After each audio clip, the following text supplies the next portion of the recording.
জাতির পিতা বঙ্গবন্ধু শেখ মুজিবুর রহমান দেশ স্বাধীন করতে অনেক রক্তের বিনিময়, তাই না? অনেক কিছুর বিনিময়, তাই না? কিন্তু এই দেশে তাদের অধিকার আছে, এখন আমি মনে করি তাদের অধিকার আছে। বলতেছে যে আওয়ামী লীগ নির্বাচন করতে পারবো না, হ্যাঁ না, এটা আমি মনে করি এদের ভুল, শিক্ষিত লোকের ভুল যারা এই কথাগুলো বলে। হ্যাঁ, শুনেন, ঘটনাটা হলো কি, আমি আপনাকে বলি। আওয়ামী লীগ যদি অপরাধ করে থাকে, তাদের কোন নেতা প্রতারক বা মন্ত্রী মিনিস্টাররা আইনগতভাবে তাদের সাজা হোক, আইনগতভাবে তাদের সাজা হোক। তারা অপরাধী হলে সাজা আছে, আইন আছে, দেশের সংবিধান আছে, বিচার আছে, তাই না? কিন্তু তারা নির্বাচনে আসুক না, না, এটা প্রতিবন্ধীকারী, লজ্জার বিষয়। এটা যারা মনে করেন এখন প্রতিবন্ধীদের নাম দিচ্ছে, এরা চালাইতেছে। আমি তো প্রতিবন্ধী না, আমি এখন আল্লাহর মধ্যে সুস্থ আছি। লজ্জা থাকা উচিত এদের। হ্যাঁ, এটা দেশ আগের চেয়ে অনেক খারাপ আছে, অনেক খারাপ আছে। মানুষ দেখতেছে যে ভালো, আসলে কিন্তু তা না। কি করার আছে বলেন? সাধারণ মানুষ তো, আমি তো গরিব মানুষ, আমার করার কি আছে? আমি তো অর্থহীন মানুষ। তাই একটু সুখে থাকতাম, এখন মনে করেন যে অটো গাড়ির জন্য আমরা খাবো পাই। আপনি এই বয়সে রিক্সা চালাতে পারেন, পায়ে রিক্সা? অনেক কষ্ট হয়, অনেক কষ্ট হয়। তার রিক্সা চালা, অটো গাড়ি চালাতে না, না, এটা প্রতিবন্ধীকারী, লজ্জার বিষয়। এটা যারা মনে করেন এখন প্রতিবন্ধীদের নাম দিচ্ছে, এরা চালাইতেছে। আমি তো প্রতিবন্ধী না, আমি এখন আল্লাহর মধ্যে সুস্থ আছি। লজ্জা থাকা উচিত এদের। কথাটা বুঝেননি? এদের লজ্জা থাকাটা উচিত। আপনি এই রিক্সায় কেমন ইনকাম করেন? এই এখন মনে করেন 200-250 টাকার মতন কাম করি, আর বেশি আর পারিনি। এই দেখেন না, সকাল থেকে বাড়ি, দুপুরের দিকে বাড়িছি, আমি 100 টাকার মতন কাম করছি। এই রিক্সায় পেশেন্ট দাঁড়িয়ে উঠে না। যেখানে ভাড়া আছে 80 টাকা, 100 টাকা, এরা 50 টাকা, 40 টাকা করে এরা লইয়া যাক। হ্যাঁ, এটা দেশ আগের চেয়ে অনেক খারাপ আছে, অনেক খারাপ আছে। মানুষ দেখতেছে যে ভালো, আসলে কিন্তু তা না। কারণ হলো, মনে করেন এখন যে সরকার, কোন সংবিধান বা কোনো আইন বলতে এই যে সরকারের কাছে নেই, কোনো কিছুই নেই, কোনো কিছুই নেই বর্তমানে ধরতে গেলে, বুঝছেন না? কোনো কোনো কিছুই নেই, বেকার। না, না, না, আমরা অবশ্যই নির্বাচন চাই।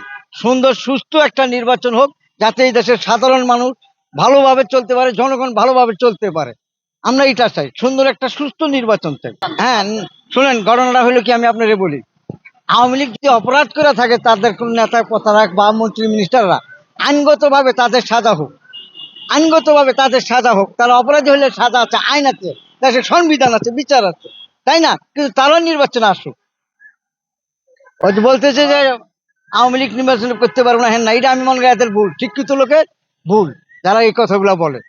সোজা কথা, তাদের অধিকার আছে। জাতির পিতা বঙ্গবন্ধু শেখ মুজিবুর রহমান দেশ স্বাধীন করতে অনেক রক্তের বিনিময়, তাই না?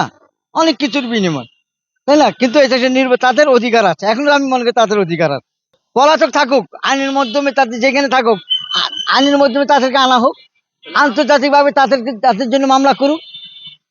নির্বাচনটা করবে কিভাবে? হ্যাঁ, পলাতক ভালো কথা, যদি না থাকে তাহলে ক্যান্টিন থেকে তারা বাদ, তাহলে বাদ। যখন নির্বাচন হবে, তাদের পক্ষ থেকে তো অবশ্যই একদিন অভিশন নিবে। না, এটা আমি আমি মনে করি না, এটা আমি সুন্দর মনে করি না। তাদের একটা অধিকার আছে, তাদের অধিকার আছে, যাতে তাদের উচিত স্বাধীন হয়েছে, তাদের একটা অধিকার আছে। হ্যাঁ, এটা অবশ্যই, এটা সত্য, এটা বাস্তব, 100-100 কথা বুঝছেন না?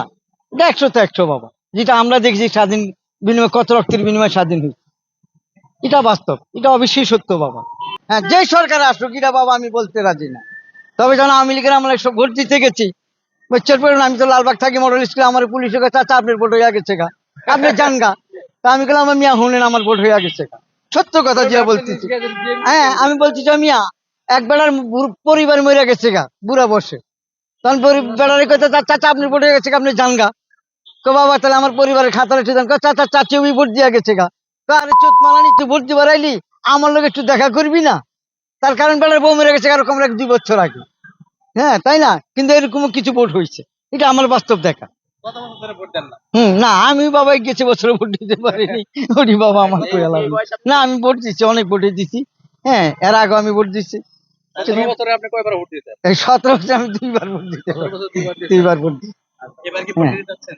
হ্যাঁ, ইনশাল্লাহ অবশ্যই আমি ভোট দিবার চাই, যদি আল্লাহ আমার হায়াতে জিন্দিগি বাঁচায় রাখে, অবশ্যই আমি ভোট দেবো।